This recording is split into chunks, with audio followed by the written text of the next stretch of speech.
Bumagsak ang mga balikat niya at walang magawa kundi sumunod sa sinabi ni Yaya Lilith. Bumalik siya sa guest room at nahiga. Pinikit niya ang mga mata ngunit hindi siya makatulog. Napahawak din siya sa kanyang tiyan. Kung buntis siya, nasa tamang timing bagay yung hindi sila maayos ni Rafael. Kumalma ang puso niya pero hindi niya mahanap ang kasabikan. Kaibahan noong nagbuntis siya kay Serenity. Malamang ay dahil may problema silang mag-asawa. Pero paano kung magkaayos sila dahil buntis siya? Napabalikwas siya ng bangon dahil sa naisip. Napalunok siya. Kung baby ang sagot sa problema niya ay hihilingin niyang buntis siya. Kung ang baby ang magpapabagsak sa katigasan ng puso ni Rafael ngayon, mas gugustuhin niyang magbuntis nga. Kahit paano ay napayapa siya dahil sa mga naisip. Nakapagpahinga pa siya at nakakain din sa sopas na hinatid ni Yaya Lilith. Ang kaso ay bumalik ang kaba niya noong akyatin siya muli nito at abutan ng test kits. 5 yun at iba't ibang brand. Inutusan siya agad nitong mag-test. Kagat-kagat niya ang daliri matapos magawa ang nasa instructions. Hindi rin siya makalabas ng banyo. Hinihintay niya ang resulta at noong matapos ang 5 minuto, ay tila sinipa muli siya sa puso. Namilog ang mga mata niya at napanganga noong lahat yun ay mag-positive. God, thank you for this blessing. Napadasal siya nang wala sa oras at halos hindi mapigilan ang pagluha niya. Basa na nga ang pisngi niya noong lumabas. Napatayo si Yaya Lilith mula sa pagkakaupo sa kama at kinakabahang lumapit sa kanya. Anong resulta? Halata ang kaba sa boses nito. Napahikbi siya at mabilis na yumakap dito. Hindi siya nito tinulak bagkus ay hinagod ang likod niya. Buntis po ako, Nay. Sus Mariosep, sinasabi ko na nga ba? Sana ay magkaayos na kayo ni Rafael para naman hindi ka magkaproblema sa pagbubuntis. Ayokong maulit ang dati na muntikan ka ng makunan ha. Halagaan mong mabuti ang sarili mo. Pangangaral nito pero gumaralgal din naman ang boses. Sandali pa silang nag-iyakan doon ni Yaya Lilith. Noong kumalma ay kinuha siya nito ng prutas at pagkain. Magpahinga ka na. Sabihin mo agad kay Rafael kapag dating niya. Habilin pa nito na tinanguan niya. Ayaw niya rin naman patagalin ang magandang balita. Sabik nga siyang ipaalam sa asawa niyang pagbubuntis para magkaayos na sila. Sa sobrang excitement ay silip siya ng silip sa bintana kung dumating na ba si Rafael. At noong marinig ang ugong ng sasakyan nito ay nagmamadali siyang bumaba sa kama at kinuhang isang kit. Kinipkip niya ang kit sa palad at tinago ang kamay niya sa likod. Gusto niya pa rin naman itong masurpresa kahit paano. Pero mukhang itong may balak na sorpresa para sa kanya. Matapos niya itong matanaw sa ibaba. Nawala ang ngiti niya at tila nilipad ang excitement niya matapos makita sa sala si Rafael. Hindi ito mag-isa. Bagkus ay may nakakapit sa bewang nito, ang tumatawang si Melanie. Hindi lang yun, may dala pa itong maleta na talagang kinasikip ng dibdib niya. Nabitiwan niyang hawak na test kit at naikuyom ang kanyang kamay. Balak ba nitong ibahay si Melanie? Rafael's POV. Gosh, Rafael, ang ganda talaga ng bahay mo. Excited na akong matulog sa kwarto mo. Mahinang humagikik pa si Melanie na kinangisi niya. Hindi siya natutuwa kagaya ng nararamdaman nito. Nangingisi siya dahil kitang-kita niyang panlulumo sa mga mata ni Emilia habang nakatitig sa kanila. Get inside, susunod ako. Bulong niya kay Melanie. Malaki itong ngumiti at tumingkayad upang gawaran siya ng halik sa gilid ng labi niya. Make it fast, lover boy.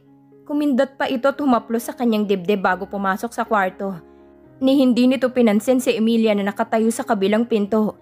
Mabilis niyang binago ang ekspresyon at malamig na tiningnan ng asawa. Nangingilid ang luha nito. Mabilis itong umiwas ng tingin at mabigat na huminga ng malalim bago muling tumingin sa kanya. Ibabahay mo na pala si Melanie.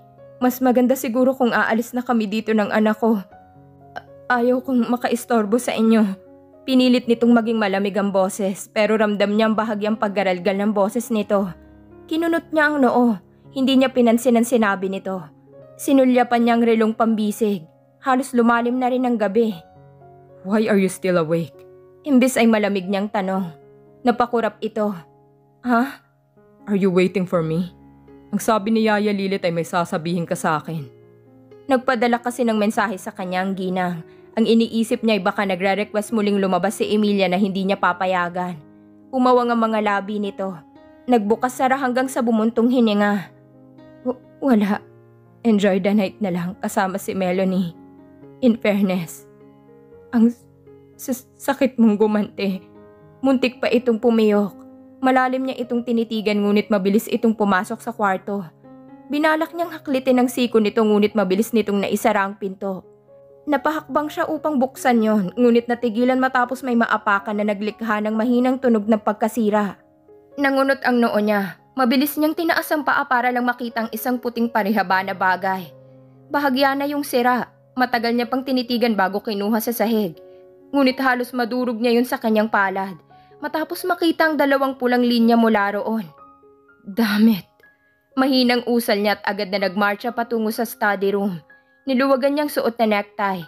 Nilabas niya ang brandy at baso. Nagsalin siya roon at tumungga habang matalim na tinitigan ang napulot niya. Nilapag niya yun sa mesa. Umigting ang panga niya. Malamang ngayon ang sasabihin ni Emilia sa kanya.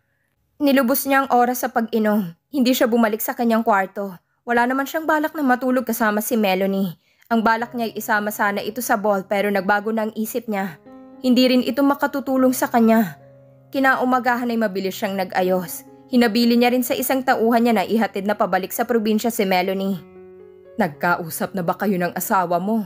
Bungad na tanong sa kanya ni Yaya Lilit noong makarating siya sa sala. Hindi po, wala siyang sinabi. Walang emosyon niyang sagot. Bumuntong hininga ang ginang. Sana'y magkaayos na kayo. Lalo na sa kalagayan niya. I'll go ahead, Yaya Lilit. Take care of Serenity. Walang lingon-likod siyang umalis ng bahay. Wala rin siyang balak na pag-usapan ng bagay na yon. Mas nangunguna ang galit sa kanya. Mas gugustuhin niyang lumayo kaysa makapanakit siya. Dahil gabi pa ang ball ay nagpasya siyang magstay muna sa bahay ni Philip. Inaasar nga siya nito sa mga larawan na pinapadala ni Edela. Ito na kasi ang nakatatanggap ng mga yon. Binigay niya rito ang SIM card niya. Ayaw niya ring nakikita ang mga larawan. She won't really stop. Humalakhak ba ito bago sumimsim sa baso ng whiskey na hawak nito. Kinunot niya lang ang noo sa kaibigan. Ang utak niya'y lumilipad sa bagay na napulot niya kagabi. Sigurado akong lalapitan ka niya mamaya. Pustahan tayo. Kung kaya kanyang dalhin sa hotel, gagawin niya. Konklusyon nito sa balak ni Edela. Nanliliit ang mga mata niyang tinitigan ng hawak na baso. Lumagok siya roon bago sumandal sa couch at pumikit. She's crazy. Dagdag ng kaibigan niya. Hindi siya kumibo. Gusto niya ring makita kung hanggang saan ang kayang gawin ni Edela. Kaso hindi yun ang priority niya.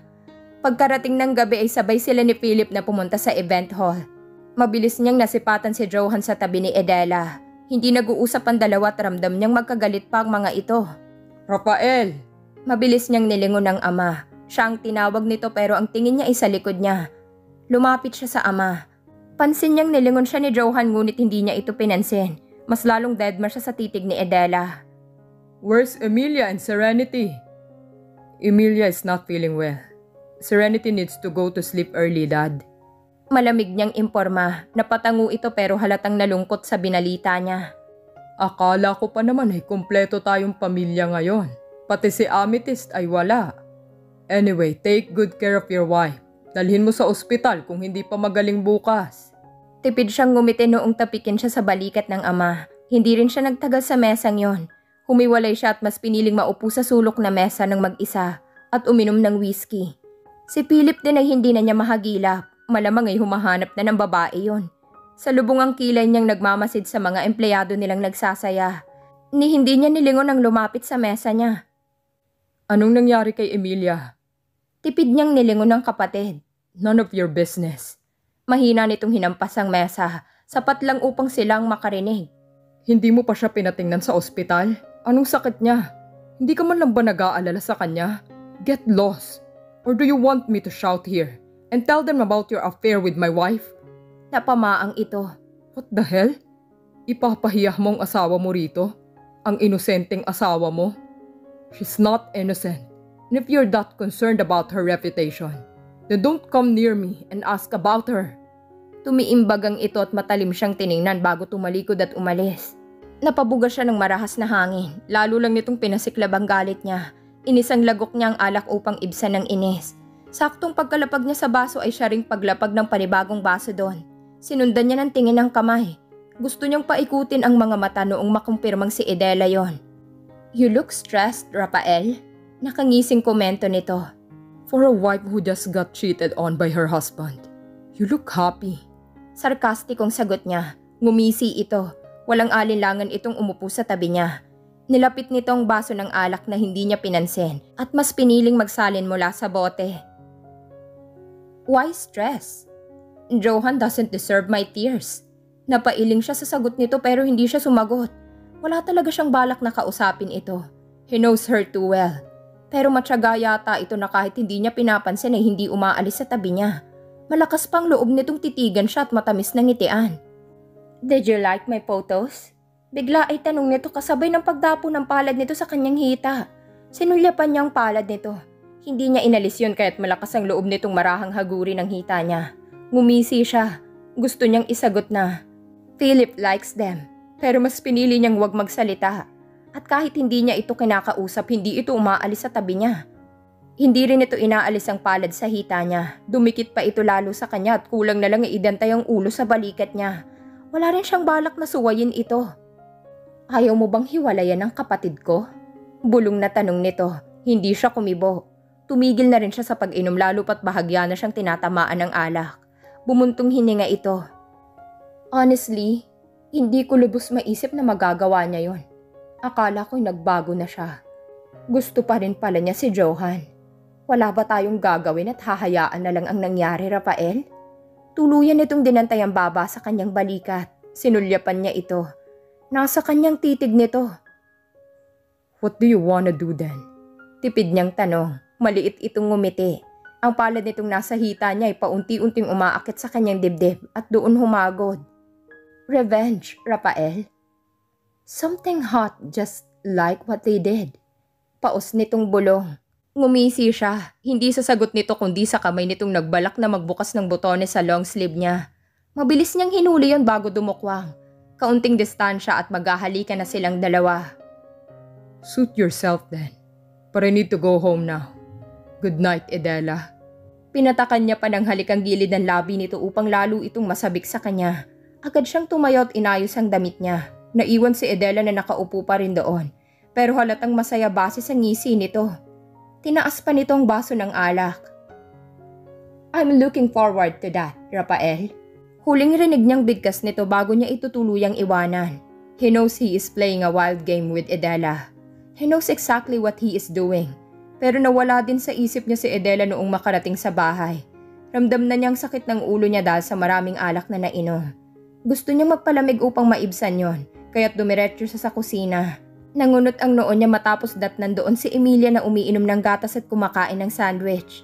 Namilog pang mga mata nito noong makita siya. Binaliwala na lang niya at binuksan ng ref para sa malamig na tubig. Kumuha siya ng bottled water at uminom doon. Madami bang tao sa ball? Maingat na tanong nito sa kanya. Ewan ba niya pero parang nag-init ang ulo niya. Nalukot niyang bote ng tubig. Malamig niya itong sinulyapan. Why are you asking? Gusto mong malaman ko nandun si Johan? Yes, he was fucking present.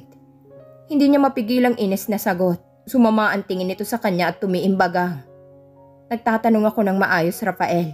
Wala akong pakialam sa kapatid mo. Really? I feel like you wanna tell him something.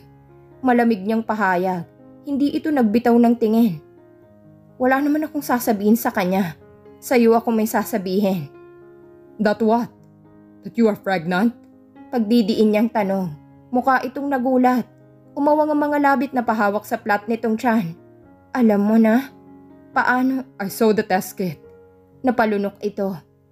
Hindi pa ako nagpapacheck up sa doktor. Dumadalas lang ang sintomas.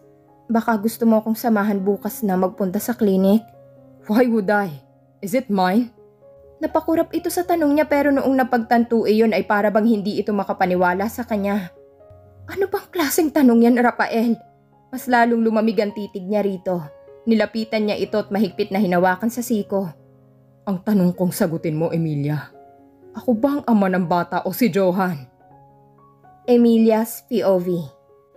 I can't believe you, Rafael. Mahinang sambit niya. Binitiwan itong siko niya. Umigting ang panga nito at malamig na tumitig sa kanya. Ipa-DNA natin pagkapanganak mo. Walang emosyong deklara nito na nagpabagsak sa mga luha niya. Nanlabo ang paningin niya dahil sa masaganang luha. Basta lang din siya nitong tinalikuran at iniwan sa kusina. Sumubsob siya sa mesa at humagulhol. Buong gabi siya roon at akala nga niya ay sa mesa siya nakatulog, ngunit hindi. Nalingat siyang nasa kama. Ramdam na rin niyang init ng paligid, senyalis ng mataas na ang sikat ng araw. Nangihina siyang bumangon. Sakto sa pagbukas ng pinto nilawa noon si Yaya Lilit na may dalang tray ng pagkain. Bago na to, tanghali na. Ibababa ko na rin ang nilagay kong almusal dyan at sobrang lamig na. Panimula nito, wala sa loob na napatingin siya sa mesa. May tray ng almusal doon, ginilid yun ni Yaya Lilit upang mailagay ang panibagong dalang pagkain. Kumain ka at magpalakas, kailangan mo yan. Patuloy nito bago lumapit sa kortina at buksan ng mga yon. Nasilaw siya sa init ng araw. Kalaunan ay inayos yun ni Yaya Lilit upang mabawasan ang pumapasok na liwanag. Napabuntong hininga siya at sumandal sa headboard ng kama. Pakiramdam niya ay sobrang mugto ng mga mata niya. Mabigat ang mga yon pati ang pakiramdam niya. Sino pong nagdala sa akin sa kwarto? Ayaw niyang isiping si Rafael lalo pat galit ito sa kanya pero gusto niyang umasa. Natigilan si Yaya Lilit, umiwas ito ng tingin at inayos ang sofa. Pwede mo nang lapitan ang anak mo, iha. Pwede ka na rin matulog sa kwarto niya. Imbis ay sagot nito. Napakurap siya dahil doon. Talaga po? Bumuntong hininga ang ginang at humarap sa kanya. Magpalakas ka. Nakakakita na ako ng pag-asa na magkakaayos kayong mag-asawa. Ngumiti ito sa kanya at kinuha ang tray ng almusal. Ni hindi siya nakapagpasalamat sa ginang. Gumising ang tuwa sa kanya. Mabilis niya ring binitbit ang tray at lumipat sa kwarto ni Serenity. Gising na ito at abala na sa tablet. Nilapag niya sa mesa ang tray. Nilapitan niya ito at agad na niyakap. Mommy! Natutuwang sigaw nito. Sabay silang humagikhik. Binitiwan nito ang tablet at yumakap pabalik sa kanya. I miss you so much, baby. I miss you too, Mommy. Sabi ni Daddy ay magaling ka na. Gusto kong lumabas tayo, Mommy. Pero hindi pa raw pwede. Kwento nito. Nag-init ang puso niya sa narinig. Sapat na sa kanyang makayakap sa anak niya. Iniisip niya tuloy kung anong nakain ni Rafael at nagbago yata ang isip. Sa susunod, by the way, may magandang balita ako, baby. Bumakas ang kasabikan sa mga mata nito. What is it, Mommy? Malawak siyang ngumiti. Hinawakan niyang kamay nito at tinapat sa kanyang tiyan. Your baby brother or sister is here. Literal na bumilog ang bibig at mga mata nito. Really? I should tell Daddy. Excited na sigaw nito. Nakagat niyang ibabang labi. Tumakbo pa ito palabas ng kwarto para lang manghiram ng cellphone kay Yaya Lilit. Tuwang-tuwa ito habang nagkakwento kay Rafael. Hindi niya marinig ang sagot nito mula sa kabilang linya, kaya't inabala niyang sarili sa pagkain. At kahit yata natapos siyang kumain at makapag-ayos na, kausap pa rin ni Serenity si Rafael. Mommy, do you want ice cream? Or do you crave anything right now? Baling na tanong sa kanya ni Serenity. Kinuha niyang suklay bago nilingon ng anak. Nag-isip siya sandali kung anong gusto niya. Lumitaw sa isipan niyang mais na siyang kinatakam niya. I want some violet corn. Tanungin ko si Yaya Lilit kung may ganun sa palengke. Daddy, Mommy wants some purple corn. Yeah, I don't know. Maybe it exists. Napatanga siya kay Serenity. Huwag mong sabihing ibibili siya ni Rafael ng ganoon. Mayroon naman talagang ganoon pero hindi niya sigurado kung meron sa Maynila. Bago pa siya makareklamo sa anak ay binabana nitong cellphone. Ngiting-ngiti ito sa kanya. Daddy is so happy about the baby, Mommy. Kwento nito. Napangiwi siya. Malamang sa malamang ay nagpapanggap lang si Rafael. Alam naman niyang ayaw nitong maniwala na itong ama ng pinagbubuntis niya. Gayon man ay hindi niya maiwasang lalong umasa. Kinagabihan nga'y naghintay siya rito. Akala niya'y malilate ito ng uwi pero maaga ito. Agad na napako ang tingin niya sa hawak nitong plastic. Hindi mo naman kailangang bilhin yan. Nahihiyang sambit niya. Niluwagan nitong necktie at nirolyo ang manggas ng long sleeve hanggang siko. Sinulyapan siya nito bago ang rilong pambisig. Tomorrow we'll have dinner. Sleep early. Malamig na utos nito. Nakagat niya ang ibabang labi sa pinipigilang saya. Talaga bang niyaya siya nitong mag-dinner? Kinabukasan tuloy hindi mapuknat ang ngiti niya. Maaga pa siyang nagising upang ipaghanda sana ng almusal si Rafael. Pero nakaalis na raw ito ayon kay Yaya Lilit. Hindi niya po ba ako tinanong? Ang sabi niya kakain kami sa labas mamaya. Nanlulumong kwento niya. Tinapik siya sa balikat ng ginang at ngumiti sa kanya. Mauuna raw siya sa lugar. Ihahatid ka ng driver doon. Salamat naman at nagkaayos na kayo. Tuwang-tuwa pa ito. Malawak siyang napangiti. Gumaan din ang pakiramdam niya. Hindi tuloy siya makapaghintay.